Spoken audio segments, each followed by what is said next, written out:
Nah,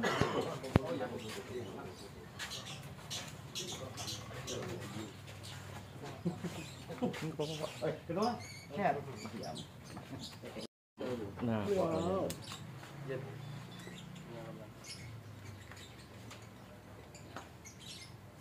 waduh.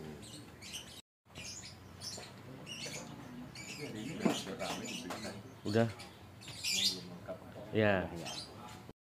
Kita temukan di samping rumah, di rumah korban. Ini adalah pakaian-pakaian yang dipakai. Ada pakaian yang dipakai pelaku, ada pakaian yang dipakai korban yang berlumuran darah setelah kejadian. Pak izin Pak. Siapa?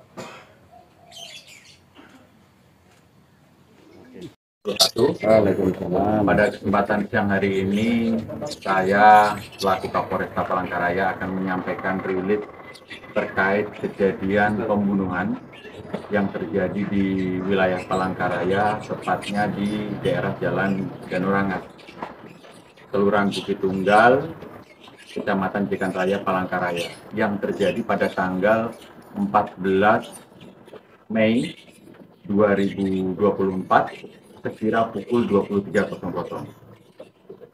Kejadian tersebut mengakibatkan korban meninggal dunia karena penganiayaan berat menggunakan senjata tajam pisau.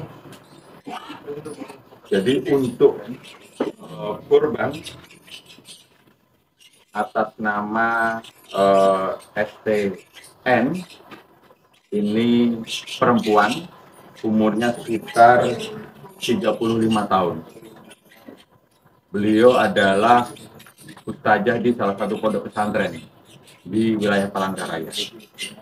Untuk pelaku adalah santri dari pondok pesantren tersebut dengan nama inisial FA, umurnya 13 tahun.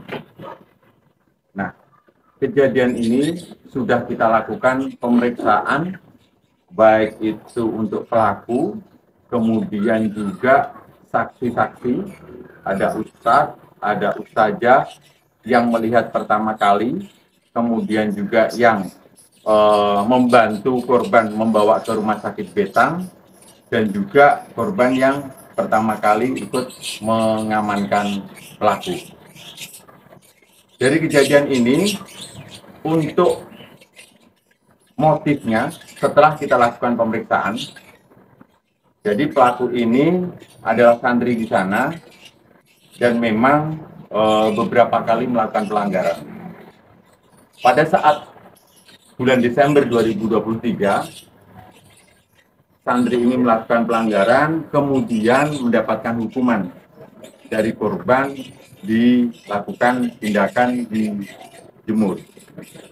Kemudian terakhir kemarin, jadi H-1 tanggal 13 Mei, pelaku ini juga melakukan pelanggaran, keluar dari pondok pesantren tanpa izin. Oleh ustadz yang membimbingnya itu diberikan sanksi untuk menyalin Al-Quran sebanyak 2 juz. Nah, setelah dilakukan tindakan tersebut, pada saat tanggal 14, sambil mengerjakan sanksi tersebut, setelah selesai melakukan tugas sanksi, pelaku ini teringat dengan benci dan dendamnya terhadap ustazah yang melakukan sanksi pada saat Desember 2023. Kemudian pelaku masuk ke rumah korban melalui jendela, kemudian langsung melakukan penganiayaan berat.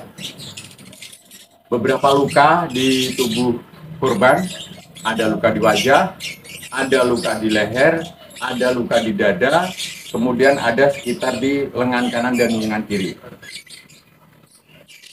Barang bukti sudah kita amankan, berupa senjata pelaku juga sudah kita amankan, baju korban, baju pelaku, dan barang bukti lain sebagai pendukung sudah kita amankan.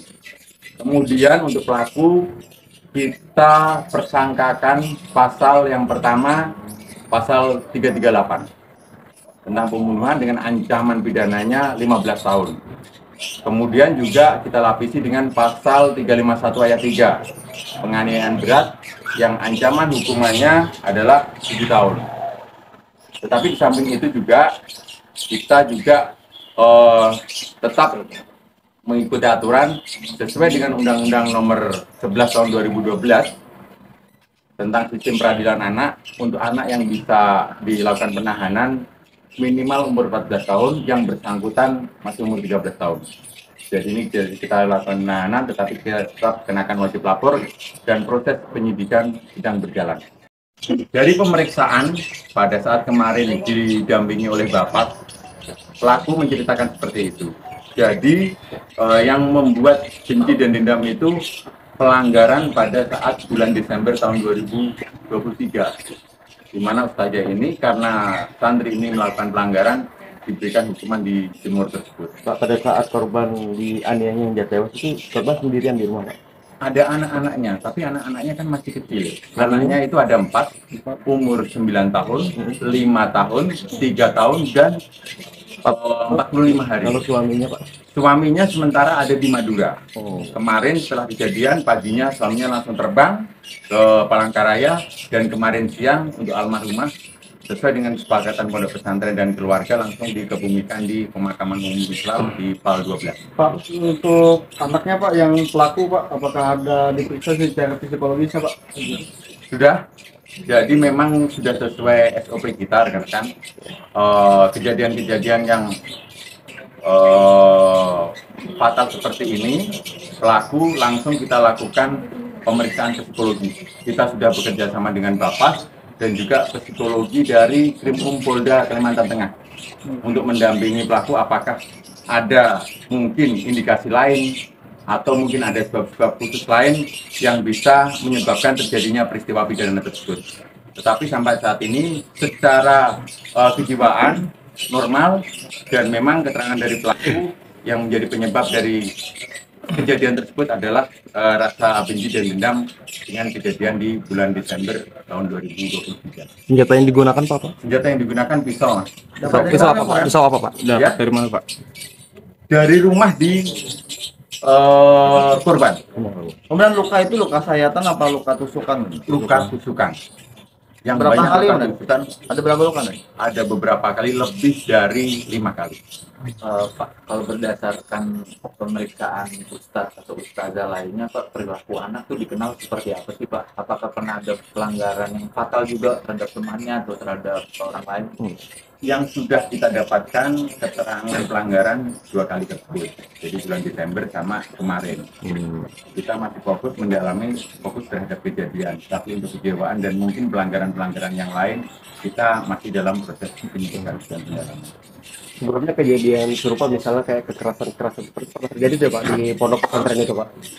Dari pemeriksaan para pengasuh di pondok pesantren tidak ada. Pak Polres, ini kan direncanakan, dia merencanakan berarti kan? Itu ancaman maksimalnya kalau untuk undang-undang perlindungan anak berapa, Pak? Untuk perencanaannya malah kita belum menemukan arah ke sana, karena jadi keterangan dari pelaku setelah selesai melaksanakan sanksi menulis itu, tiba-tiba muncul benci dan dendam, secara spontan langsung masuk ke rumah dari korban. Jadi unsur-unsur perencanaannya masih dalam pendalaman, tetapi dari keterangan saksi dan alat bukti yang ada, pisau pun ini diambil di rumah korban. Jadi direncanakan secara khusus, kita belum menemukan darah. Ancaman maksimalnya? Sejauh ini kalau bisa disebut kenakalan dia atau pelanggaran itu sebenarnya masih di batas wajarnya anak-anak umur segitu ya, Pak. Cuman respon dia terhadap hukuman itu yang nggak wajar gitu ya, Pak. Betul. Jadi tindakan ada aksi, ada reaksi dari sanksi yang diberikan ini yang akhirnya menimbulkan tindakan seketika melakukan penganiayaan itu yang di dalam proses ini. Berisik dah.